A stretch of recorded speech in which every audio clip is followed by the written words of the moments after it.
هەر کەسی ئاڕوات بووە سەفەر خوای گەورە حەوت ئاسانکاری پێبەخشیوە. ئەگەر تا ئێستا ئەم حەوتت نەزانیوە لە ئێستایە بیزان. یەکەم جمعەت لەسەرەکەوێ، یعنی واجب نییە لەسەرت لە جمعەکانە ئامادە بی. پێغەمبەر عەلەیهی سەڵات وەسەلام فەرمیێ لا جمعة على المسافر. جمعة واجب نییە لەسەر مسافر. خۆ ئەگەر بۆت کرا و ڕۆیشتی ئامادەی وتار و جمعە بوویت ئەمە خێرە ئینشاءڵڵا هیچ ئیشکالیتیان نییە. دووەم ئەگەر هاتوو لە سەفەروی مانگی ڕەمەزان هاتە سەرت خوای گەورە کار ئاسانی بۆ کردووی، ئەتوانی ڕۆژ و فەرزەکانت لە سەفەرە نەگری، ڕێت پێ دراوە، کار ئاسانیت بۆ کراوە، هەر کاتێک گەڕایتەوە بۆ ماڵ ئەوسا ڕۆژەکانت بگرۆ. خوای گەورە لە قورئانە فەرمێ ومن كان مريضا أو على سفر فعدة من أيام أخر. هەر کەسێکتان نەخۆش بوو یاوەکو لە سەفەرا و ئەتوانێ ڕۆژی مانگی ڕەمەزان نەگرێ، کەی هاتووە بە ئیسراحەتی خۆی بیگرێ.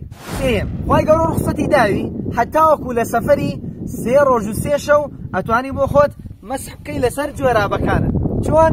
بەم شێوازە کاتێک کە کاتی نەزێژەتێ پێویست ناکە کەوش داکەنی و جۆراب داکەنی و زۆر عەزیەتی خۆت دەی. خوای گەورە کار ئاسانی بۆ کردی.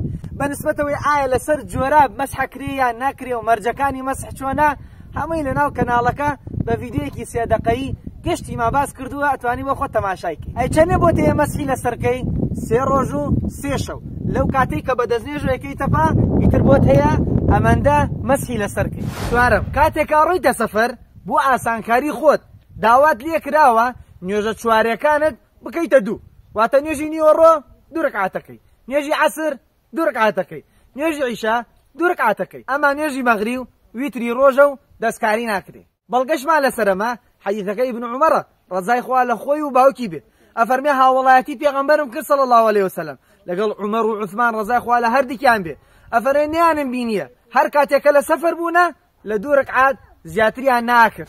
پێنجەم بۆ ئاسانکاری خۆت ڕوخسەتت دراوە نوێژەکانت جەمع بکەیت، یان جەمعی تەقدیم یان جەمعی تاخیر. ئایا کێ توانی جەمع و تەقدیم کەی و کێ توانی جەمع و تاخیر کەی بەپێی زروفەکە لە سەفرەکەیە، کامەیانت پێ باش و ئەویان هەڵەبژێری. ئایا جەمع و تەقدیم چۆن بکەین؟ بەم شێوازەیە کەی. بۆ نەتۆ لە ناو نوێژی نیوەڕۆی ئەتەوێت جەمع بکەی، نوێژی عەسر ئەتێریتە پاڵ نوێژی نیوەڕۆ بە 1 و 2 ڕەکعات 2 ڕەکعاتەکەی، ئەمە جەمع و تەقدیمی پێوترێت. و جەمع و تاخیر بۆ نەتۆ لە ناو نوێژی مەغریبای ئەتەوێت مەجالت نییە نوێژی مەغریبەکەت بۆ نەبکەی لە عیادەی لە ڕێگاوبانی نیەتە تێری جەمع و تاخیرەکەی، نوێژی مەغریبەکەت ناکەی، کەی کە کاتی ئەوە هات نوێژی عیشاکەت کەی، پێش ئەوەی نوێژی عیشاکەت کەی 3 ڕەکعات نوێژی مەغریبەکەی پاشان 2 ڕەکعات نوێژی عیشاکەتەکەی، ئەمەش جەمع و تاخیرە. ئەمە ئاسانکاریانە هاتووە خوا داوای لێکردووی وەریگرە تۆش وەریگرە.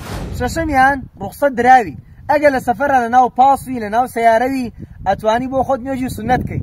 چۆن؟ بەم شێوازە ئەبێ ئەڵڵاهو ئەکبەر یەکەمت ڕوت وە قیبلەوێ، بۆ نە قیبلە ها لە پشتم ها لەولە الله ئەکبەر.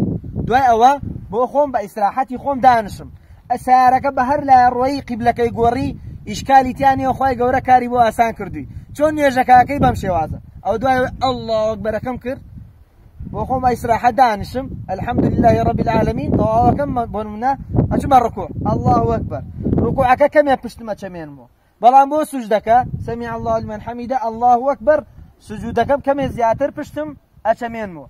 و هەروەها دانشی تەحیات دەخوێنی السلام علیکم السلام علیکم. بەڵام ئاگادار بە ئەم شێوازە نوێژکردنە تەنیا بۆ نوێژی سونەتە. نوێژی فەرز ئەبێ سیارە ڕاگری جوان جوانێ ڕاوەسی ڕووە قیبلە نوێژەکەت بە جوانی ئەدار. ئەوتە بوو کۆتایی مژدەیەکی خواییە بۆ تۆی مسافر، دیاریەکە وەریگرە. پێغەمبەر عەلەیهی سەڵات وەسەلام فەرمێ إذا مرض العبد أو سافر كتب له ما كان يعمل مقيما صحيحا. ئەو کەسەی کە نەخۆشەکەوێ یاوەکو سەفەری هاوەڕێوە هەفتەیە 2 هەفتە چەندێکە ناگەڕێتەوە بۆ ماڵ، چی لە ماڵا کردوێتی لە ذکر لە نوێژی سونەت لە تاعەت و عیبادەت لە ڕۆژی سونەت هەمووی خوای پەروەردگار بۆیان نووسێ. جمعە و جەماعەتەکان کە توانێتی لە ماڵ ئامادە بێ بەڵام لە سەفەرە نەیتوانێ بەهۆی ناڕەحەتی و ڕۆیشتن و هاتن ئامادەی بێ، خوای پەروەردگار ورد و درشتی ئەنووسێ. الله چەند لەطیفی چەند ڕەحیمی بە قوربان و بم.